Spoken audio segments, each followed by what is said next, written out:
Mesdames, Messieurs, bonsoir. Le calme, la brièveté et la sobriété des cérémonies auxquelles le président américain Ronald Reagan a participé aujourd'hui en Allemagne fédérale contrastent singulièrement avec le bruit que leur annonce a provoqué. Il y a eu quelques manifestations, mais au total, on peut dire ce soir que le président américain et le chancelier ouest-allemand se sont plutôt bien sortis de ce mauvais pas. Richard Tripot. 30 secondes. Dans cette voiture blindée, aux côtés du chancelier Kohl, Ronald Reagan roule vers l'une des cérémonies les plus difficiles de sa carrière. De chaque côté du cortège, canalisé par 2000 policiers, des manifestants lui rappellent ce qu'à leurs yeux, sa présence au cimetière de Bitburg va représenter une erreur de morale politique. Il sera exactement Un silence impressionnant règne sur les 2000 tombes des soldats allemands lorsque les deux hommes pénètrent dans le cimetière. Deux anciens officiers généraux les accompagnent, l'américain Matthew Ridgway et l'allemand Johannes Steinhoff. Jadis ennemis, ils se serreront la main à l'issue de la cérémonie. Leur présence inattendue renforce encore la signification que Ronald Reagan et Helmut Kohl ont voulu donner à ce dépôt de gerbe, celle d'une irréversible réconciliation entre le peuple américain et le peuple allemand. 22 heures, 14 minutes, 30 secondes. Surviennent les notes déchirantes d'une vieille chanson militaire allemande, Ich hatte einen Kameraden, j'avais un camarade. À quelques mètres de là, 47 tombes de soldats de la Waffen-SS rappellent l'horreur.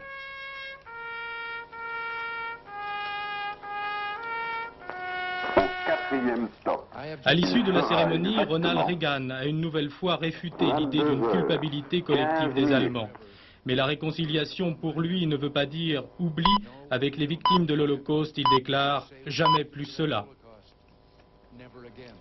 Jamais plus cela, c'est aussi ce qu'ont voulu dire les centaines de manifestants juifs venus notamment des États-Unis et de France. Mais un jamais plus cela qui ne souffre pas de compromis. Empêchés d'entrer dans l'ancien camp de Bergen-Belsen, ils ont condamné avec vigueur la visite de Ronald Reagan à Bitburg, y voyant jusqu'à une réhabilitation des nazis. Cette manifestation se déroulait alors que le président américain et le chancelier allemand pénétraient dans l'ancien camp de concentration. Une cérémonie où fut évoqué le souvenir d'Anne Frank, dont le corps repose quelque part à Bergen-Belsen. C'est ici, devant le monument dédié aux victimes du nazisme, que Ronald Reagan devait rendre hommage au chancelier Kohl et aux Allemands pour avoir réalisé le renouveau nécessaire après la guerre.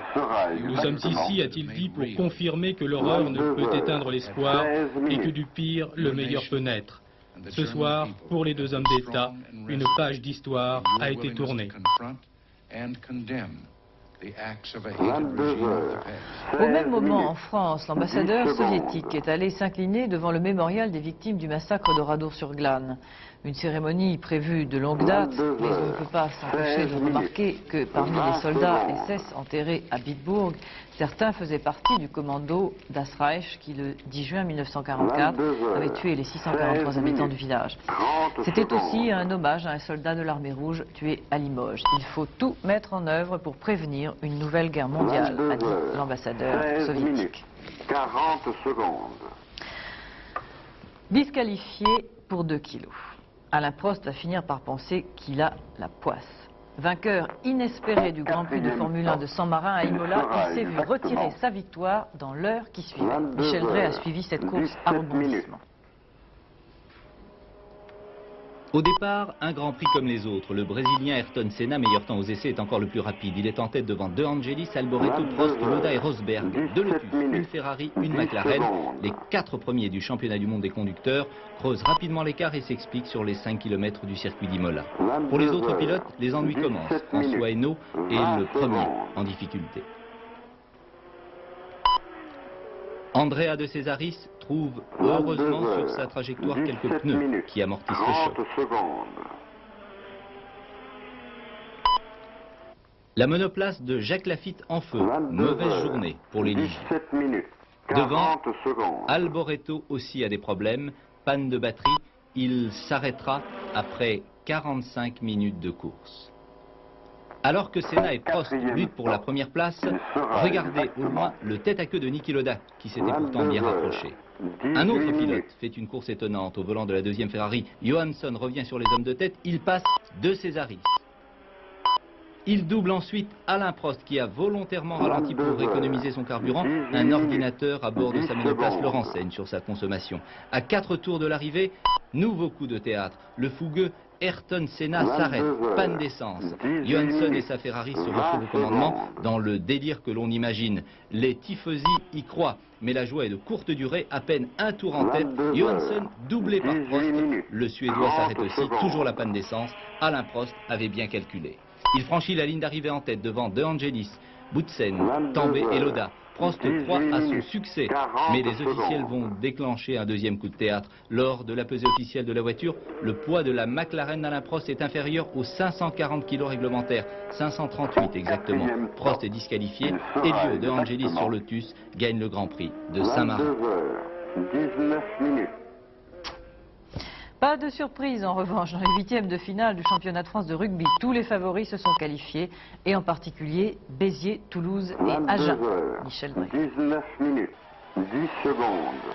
Béziers, Toulouse, Agen, mais aussi Biarritz qui a marqué 5 essais. Et pourtant, la Voulte était bien partie pour obtenir sa qualification. 3 pénalités réussies par les frères Cambé-Rabero et les Voultins mènent 12-4 au repos. Mais en deuxième période, le pack Biarro s'impose, permettant aux arrières de multiplier les attaques. Barou puis Baillet ici inscrivent 2 essais qui redonnent l'avantage aux coéquipiers de Serge Blanco. Les attaques fusent du côté de Biarritz en maillot rouge et blanc.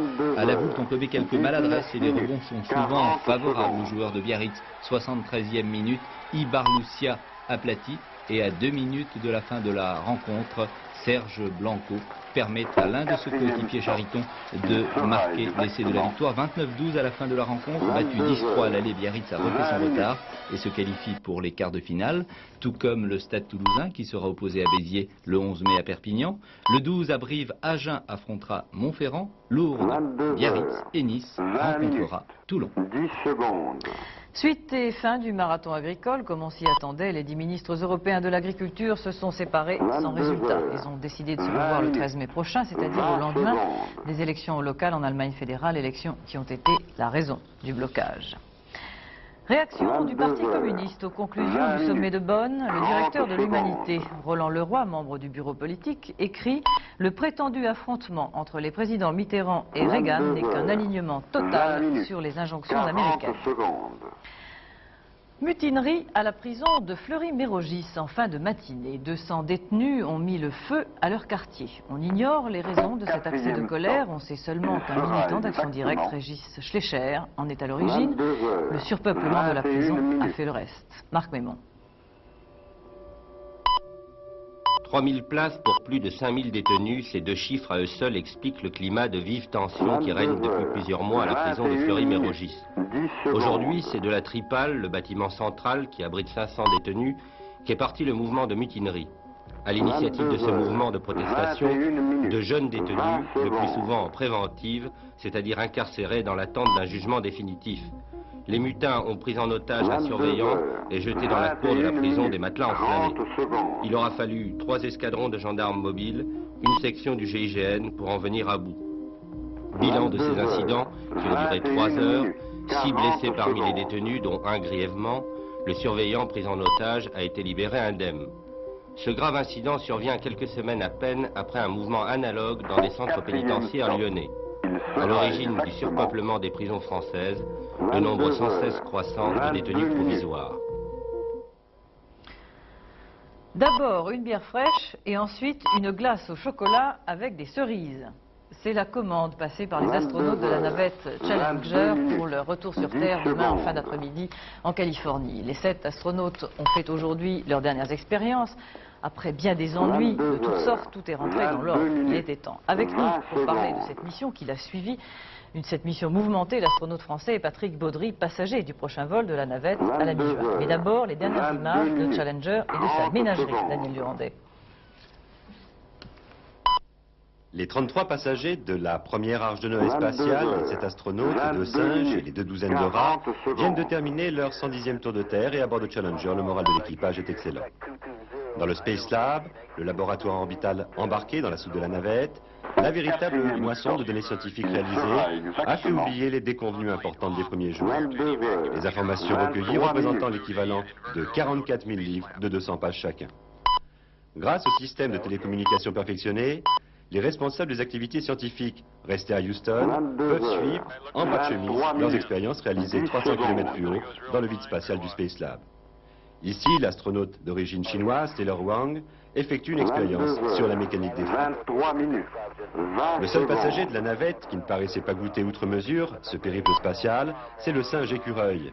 Mais là encore, tout est rentré dans l'ordre, il s'est remis aujourd'hui à manger de bel appétit. 40 secondes. Il s'en rappellera lui aussi de cette semaine en microgravité orbitale. 22 heures. 23 minutes.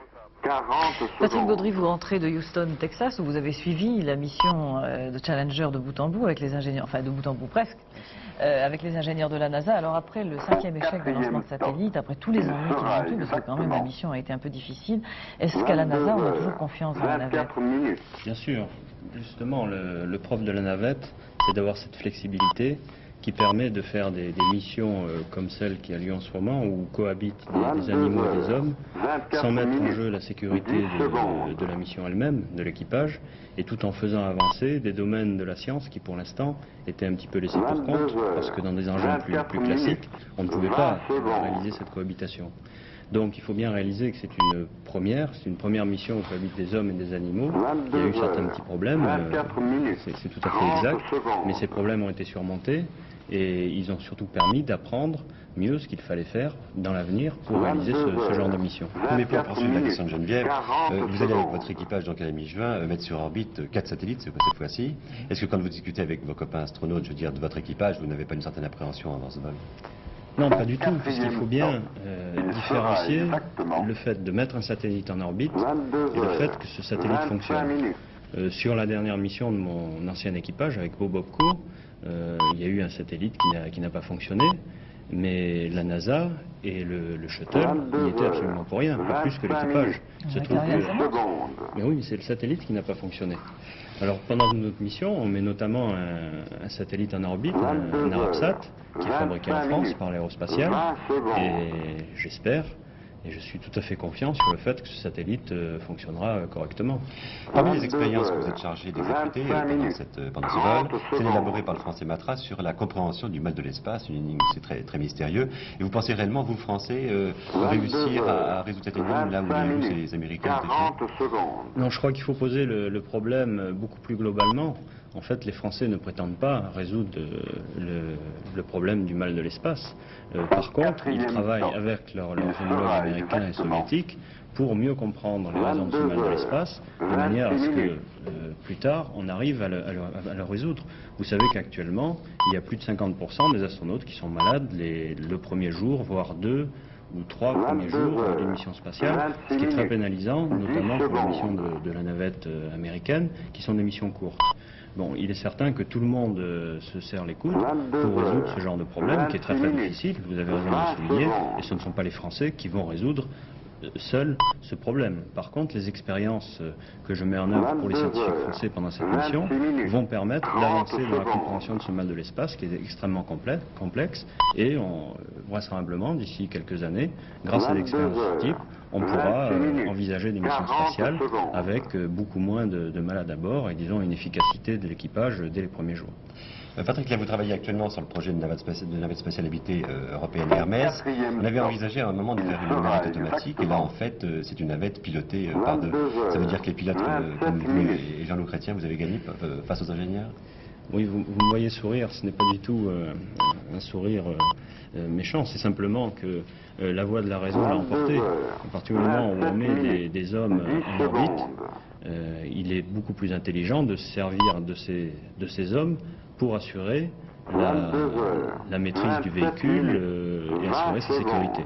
Donc la voie de la raison l'a emporté, elle l'avait déjà emporté chez les Russes et chez les Américains, et maintenant l'Europe, avec la France en leader, puisque c'est la France et le Centre national d'études spatiales qui s'attachent plus particulièrement à ce projet Hermès, a choisi la voie qu'ont déjà choisi les Américains, c'est tout à fait raison.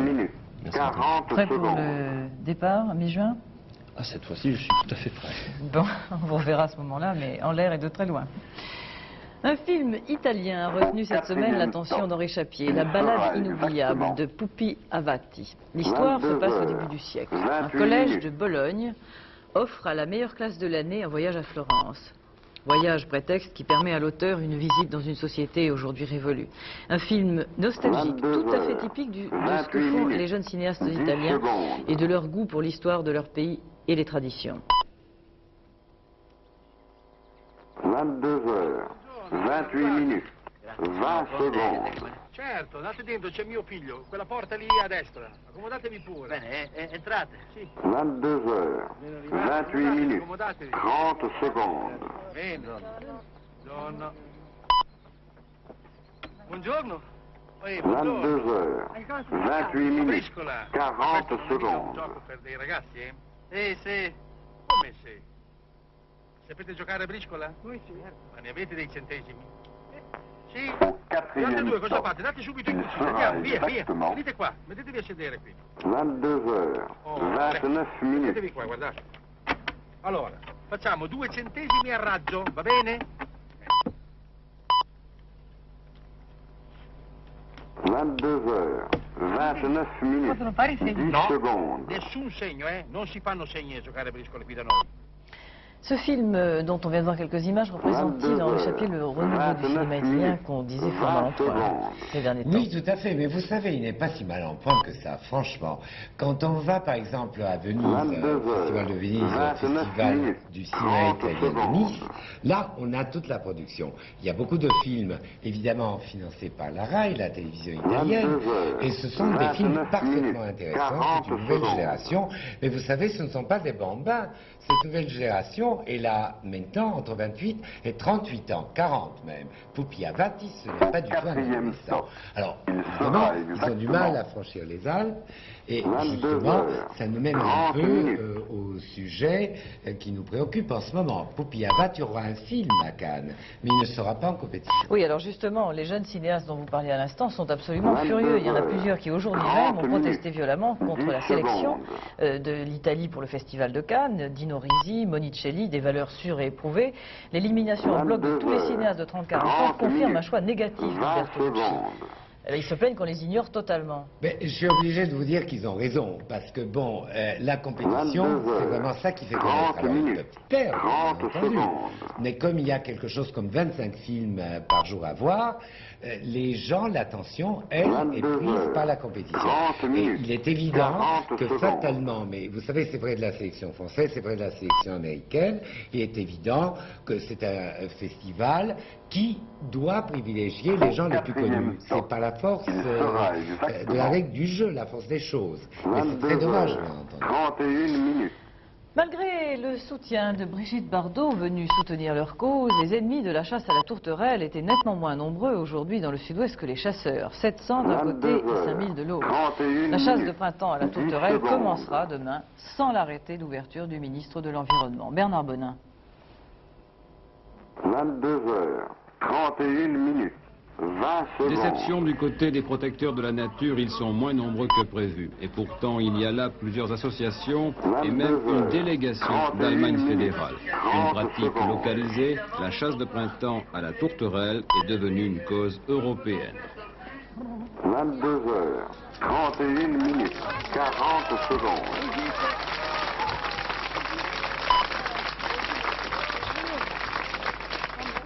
Il est 9h, Brigitte Bardot va adresser quelques mots à ses amis rassemblés sur la place de l'Espace. Merci beaucoup et j'espère qu'on sera de plus en plus nombreux à défendre les animaux.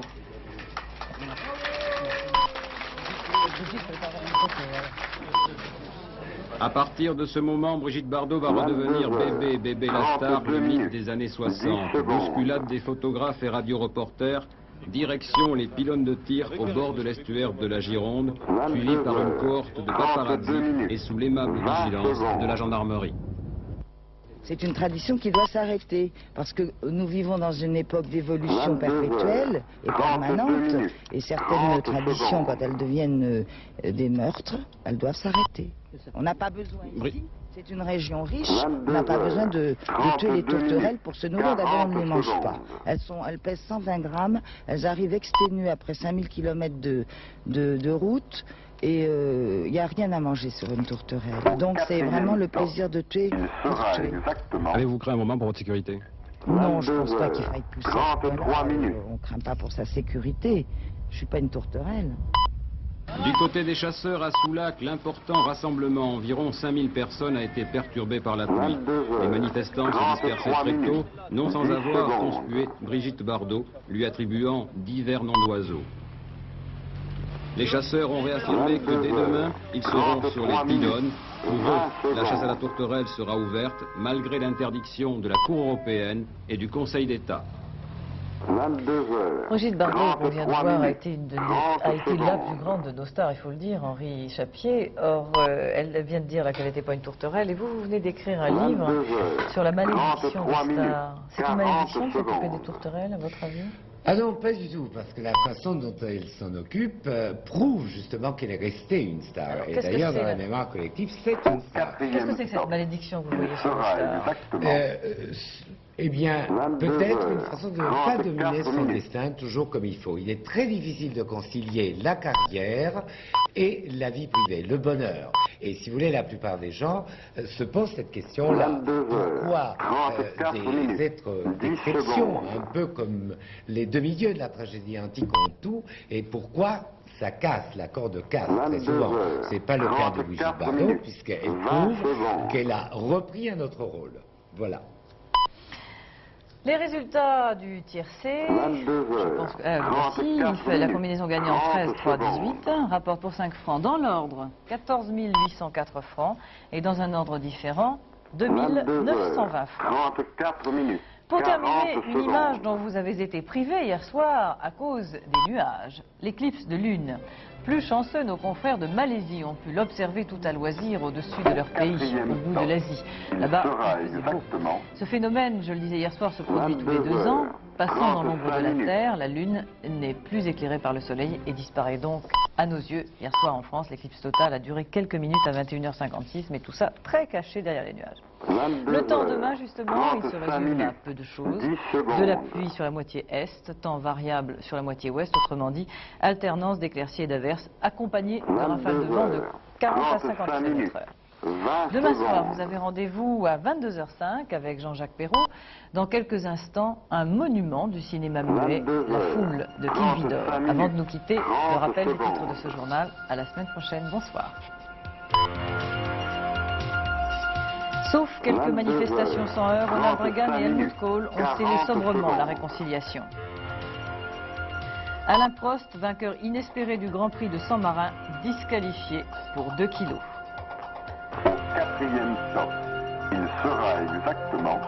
Retour de la navette américaine demain. Patrick Baudry, l'astronaute français Assoir 3, confiance dans la navette spatiale pour la mise sur orbite de satellites, bien que ce mode de lancement soit plus complexe et présente donc plus d'aléas qu'Ariane, la fusée européenne. 22h, 36 minutes, 10 secondes.